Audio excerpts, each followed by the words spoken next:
আজকের ভিডিওতে আমি আপনাদেরকে একটা পাহাড়ি মেয়ের জীবন সংগ্রাম দেখাবো। এই ভিডিওটা পুরোপুরি দেখলে একটা পাহাড়ি পরিবার সম্পর্কে অনেক অজানা তথ্য জানতে পারবেন।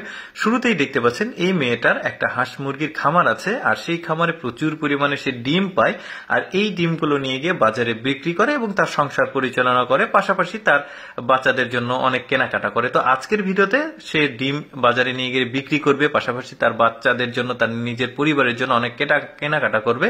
তো সেটাই দেখাবো। দেখুন, এই মেয়েটার দুইটা বাচ্চা আছে, একটা তার পিঠে আছে, একটু খেয়াল করে দেখবেন। পাহাড়িরা কিন্তু ছোট্ট বাচ্চাদের পিঠে করে কাপড়ে করে ঝুলিয়ে নিয়ে ঘোরে। আর আরেকটা বাচ্চা আছে তার, সেটা হচ্ছে 3 বছর বয়স সম্ভবত।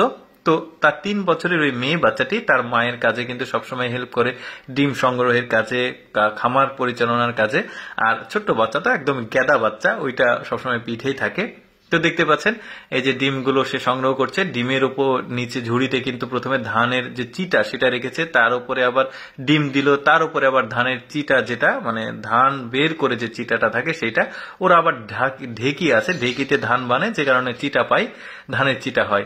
তো যাই হোক, এই যে দেখতে পাচ্ছেন এখানেও কিন্তু এই যে পাথরের কটুরি থেকে ডিম নিয়ে আসলো। তাদের সংরক্ষণ পদ্ধতি যেটা আমি বললাম, প্রথমে এই যে ঝুড়ির উপরে ধান দিয়েছে, ধানের উপরে ডিম দিয়েছে, ডিমের উপর আবার ধান দিবে, তার উপরে আবার ডিম দিবে।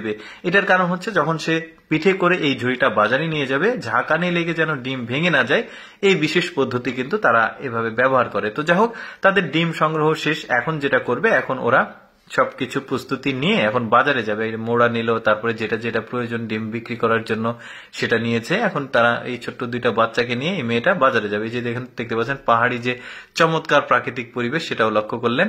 বাজারে চলে এসেছে। এখন বাজারের একটা নির্দিষ্ট স্থানে এসে একটা কুলা নিয়েছে, কুলার উপরে ধানের চিটা প্রথমে রাখলো, ওই যে ওই পদ্ধতিটাই ব্যবহার করেছে। তারপরে ডিম রেখেছে, তার উপরে আবার ধান রাখবে, তার উপরে আবার ডিম রাখবে।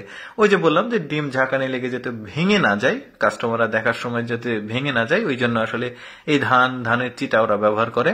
অন্যান্যরা কিন্তু অনেক সবজি বিক্রি করছে, আর অন্যান্য জিনিসপত্র বিক্রি করছে, আর এই মেয়েটা বিক্রি করছে ডিম। প্রচুর কাস্টমার এসেছে, তার কাছ থেকে ডিম ক্রয় করছে।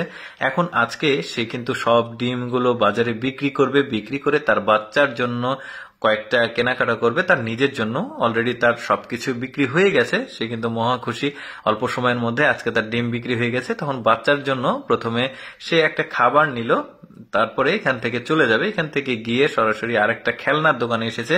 তার ছোট্ট যে বাচ্চা আছে, সেই বাচ্চার জন্য একটা দোলনা বা ওয়াল ক্লারের মতো একটা খেলনা নিয়েছে। তারপর তার আরেকটা মেয়ে যে 3 বছরের বাচ্চা, তার জন্য কিন্তু একটা খেলনা গাড়ি নিয়েছে, বেশ চমৎকার কিন্তু রিক্সা গাড়ি। মানে এদের জীবন কিন্তু এভাবেই পরিচালনা হয়। দর্শক, কেমন লাগলো ভিডিওটা কমেন্ট করে জানাবেন। আর এরকম ভিডিও প্রতিদিন দেখতে আমাদের পেজটি ফলো রাখতে পারেন।